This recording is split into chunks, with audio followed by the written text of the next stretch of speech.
உங்கள் உடல் எடையை வேகமாக குறைக்கணுமா, அதே சமயம் உங்கள் முகமும் ஜொலிக்கணுமா? அப்போது அதுக்கு இந்த ஒரு பாசிப்பயிறு போதும். ஏன் என்ன காரணங்கிறத இந்த வீடியோவில் நான் உங்களுக்கு சொல்கிறேன். அதுக்கு முன்னாடி ஆரோக்கியமான பயனுள்ள தகவல்களுக்கு நம்ம சேனலை சப்ஸ்கிரைப் பண்ணிடுங்க. வாங்க வீடியோக்குள்ளே போகலாம். பாசிப்பயிறு ஒரு சத்துக்களின் சங்கமம். இதில் புரதம், நார்ச்சத்து மற்றும் இரும்புச்சத்து அபரிவிதமாக நிறைந்துள்ளது. பாசிப்பயிறு குறைந்த கலோரி கொண்டது. இது நீண்ட நேரம் பசி எடுக்காமல் தடுத்து உடல் எடையை குறைக்க உதவுகிறது.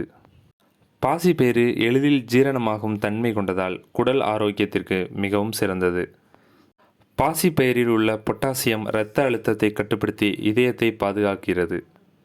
அது மட்டும் இல்லை, பாசிப்பயிறு மாவை முகத்தில் தேய்த்தால் முகம் பளபளப்பாகவும் பருக்கள் இல்லாமலும் மாறும். பாசிப்பயிறு உடலின் நோய் எதிர்ப்பு திறனை அதிகரித்து அடிக்கடி ஏற்படும் நோய்களிலிருந்து உங்களை காக்கிறது. ஓகே ஃப்ரெண்ட்ஸ், இது போன்ற பயனுள்ள ஆரோக்கியமான தகவல்களுக்கு உடனே நம்ம சேனலை சப்ஸ்கிரைப் பண்ணிடுங்க. தேங்க்யூ.